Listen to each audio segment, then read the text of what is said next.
দিল্লির লাল কেল্লার কাছে ভয়াবহ বিস্ফোরণের পর এবার বাংলাদেশ, পাকিস্তান ও নেপাল সীমান্তে উচ্চ সতর্কতা জারি করেছে ভারত। দিল্লিতে বিস্ফোরণের ঘটনায় এ পর্যন্ত ১৩ জনের মৃত্যুর খবর পাওয়া গেছে। সোমবার সন্ধ্যার দিকে এই বিস্ফোরণে আহত হয়েছেন আরও অন্তত ২৪ জন। এ ঘটনায় সোমবার রাতে আন্তর্জাতিক সীমান্তগুলোতে নিরাপত্তা জোরদার করেছে ভারত সরকার। ইন্ডিয়া টুডের এক প্রতিবেদনে জানানো হয়, পাঞ্জাবের ভারত পাকিস্তান সীমান্ত জুড়ে নজরদারি বাড়িয়েছে সীমান্ত নিরাপত্তা বাহিনী বিএসএফ।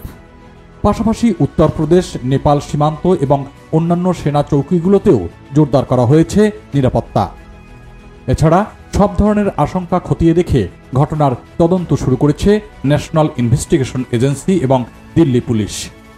সংবাদ মাধ্যম এনডিটিভির প্রতিবেদনে বলা হয়েছে, ভারতের অন্যতম গুরুত্বপূর্ণ ঐতিহাসিক পর্যটন স্থাপনা লাল কেল্লার পাশে বিস্ফোরণ ছিল অত্যন্ত শক্তিশালী।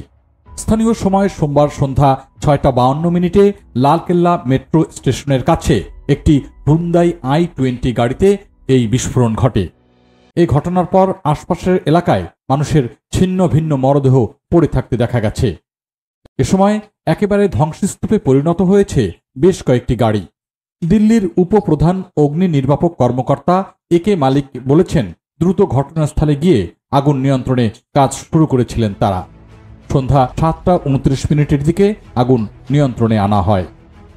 বিস্ফোরণের পর লালকেল্লা ও এর আশপাশের এলাকায় বিপুল সংখ্যক পুলিশ ও নিরাপত্তা কর্মী মোতায়েন করা হয়েছে। ভারতের অন্যতম জনপ্রিয় এই পর্যটন স্থাপনার কাছে বিস্ফোরণের ঘটনায় ব্যাপক আতঙ্ক ছড়িয়ে পড়েছে। বছরের পুরো সময় জুড়েই ওই এলাকা পর্যটকে পরিপূর্ণ থাকে। তবে কী কারণে এই বিস্ফোরণ ঘটেছে সে বিষয়ে এখন পর্যন্ত কোনো তথ্য দেয়নি দিল্লি পুলিশ। ঘটনাস্থলে এরই মধ্যে ভারতের কেন্দ্রীয় সরকারের অধীনে আধা সামরিক বাহিনী, ন্যাশনাল সিকিউরিটি গার্ডের সদস্যদের মোতায়েন করা হয়েছে।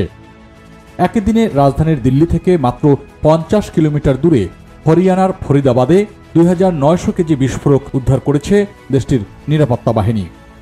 বিহার রাজ্যের দ্বিতীয় দফায় ভোট গ্রহণের আগের দিন বিস্ফোরণের এই ঘটনা ঘটল। তবে কী কারণে এই ঘটনা ঘটেছে সে বিষয়ে এখন পর্যন্ত কোনো তথ্য দিতে পারেনি দিল্লি পুলিশ।